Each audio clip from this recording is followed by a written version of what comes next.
Hello everybody, and this is Chaos with Chaos Esports Productions, bringing you another Bronze Masters League Series game. Today we're going to be looking at yet another PvZ. This game was very amusing. I haven't been playing too many Terrans lately. Terrans need to get out on the field, or out on Battle.net, so I can actually practice my PvT. But, it happens sometimes. Such is life. So, PvZ, gonna be doing our normal build, because we love the way Naniwa works. Getting up our early gateway, doing an expand. This is actually kind of an interesting game. It leads into... it's very quick just because my opponent decides to try and all-in me, and it doesn't quite work out. So yeah, this is kind of what's interesting about this build. Now, honestly, I defend the all-in with 3 units. Now, granted, do I think he could have done a better job of focusing down my wall? Yeah, probably, but overall, worked out fairly well for us. Normal timing, 14 assimilator, doing the 13 gateway, getting our pylons up so we don't get supply blocked. You know the drill. So we come in, we scout a relatively normal spawning pool timing, and then obviously we come down here and we see that he's taken a natural, which is all hinky-dory. But we're basically just going to be checking out his third, because we always want to know whether or not our opponent is taking a quick third or not. If they are, we're going to be pressuring on as much as we can, and then before we plant down our Nexus, we're going to start our Mothership's core, so that way when it finishes, the Mothership core will have just enough energy to photon overcharge the Nexus if need be. So, it's a very normal game. We come in here, we're getting our warp gate research here shortly. Getting our wall up. I have found that you can actually skip units a little bit earlier in favor of getting your +1 a lot earlier. So I find it quite helpful to go that route. Basically, what that does is it gives you the option of being very aggressive on 2 bases really early, because obviously you're going to have the upgrade advantage, and a lot of times Zerg players will just sit on Lings for a significant amount longer than they did in Wings of Liberty. But in some instances, you do have people who go for a really early Roach type of play. Now, I do want to make one quick comment. This Mothership core is actually in the wrong position. If we look at my vision, we can only see the 2 Lings out here. It's really nice to be able to take this Mothership core and just kind of sit it out here a little bit further. The likelihood of him sending a Queen over this early is slim to none, just because it takes forever off a creep. And basically it just gives you full vision and a little bit more reaction time of when he's going to come in. So, always good things to note. Connor is getting on. So, basically at this point we're just going to be chrono boosting out our workers and getting our warp gate research out as quickly as possible. Want to get fully saturated on our natural as quickly as can be. Now, I actually come over here to scout for a third and don't see all of the units that just ran by. So he has built a significant amount of Lings, as we can see. Let's see, almost a little over 2 pages.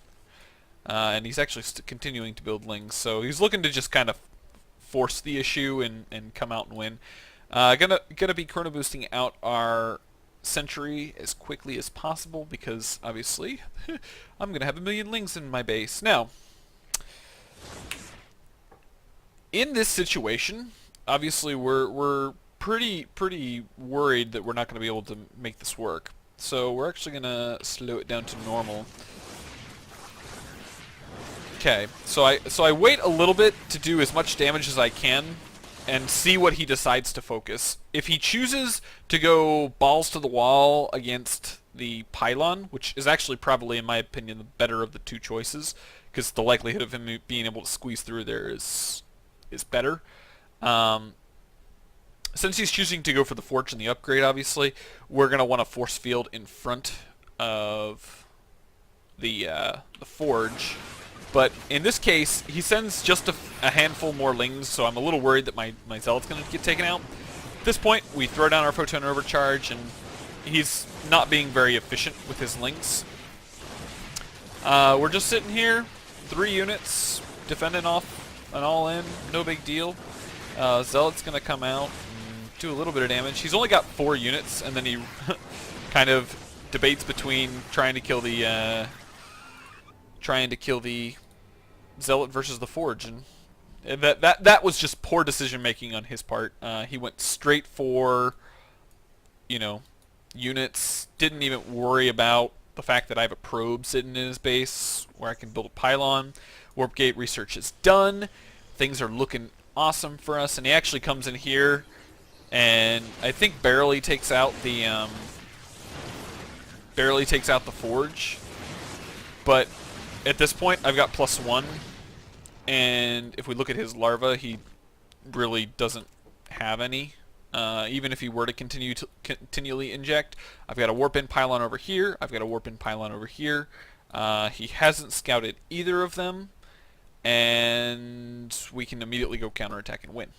So, very weird game. I'm not quite sure why he left after this, because, I mean, he's not completely dead as a function of missing this attack. I mean, he's got 25 Lings out on the field. He can build some spine crawlers and get back into it. But I think he just felt behind in tech and didn't feel like playing on. So, what have we learned from this? We learned that getting your wall up as quickly as possible is definitely a crucial portion to this build. And in general, you know, a Sentry, a Zealot, and Mothership Core can fend off.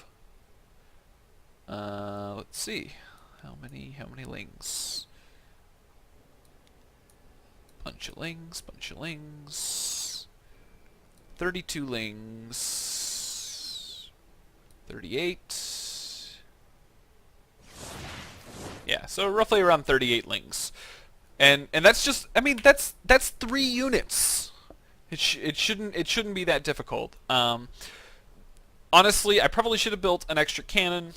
Obviously, didn't need it, but you know, when you're dealing with an early pressure like this, you always have to be cognizant of where you're at and how your wall is doing. Because obviously, if he's starting to get into this wall a little bit more, we're going to want to, you know, continue on building up back here and, you know, securing it.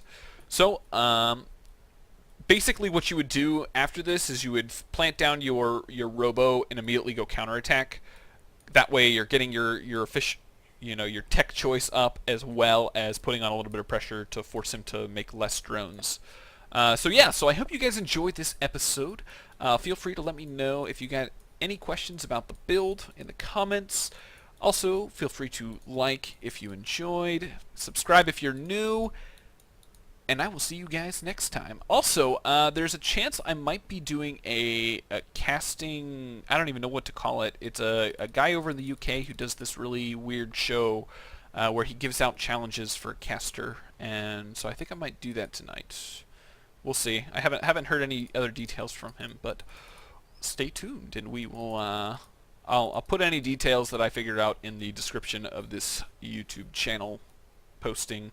So yeah, I'll see you guys next time.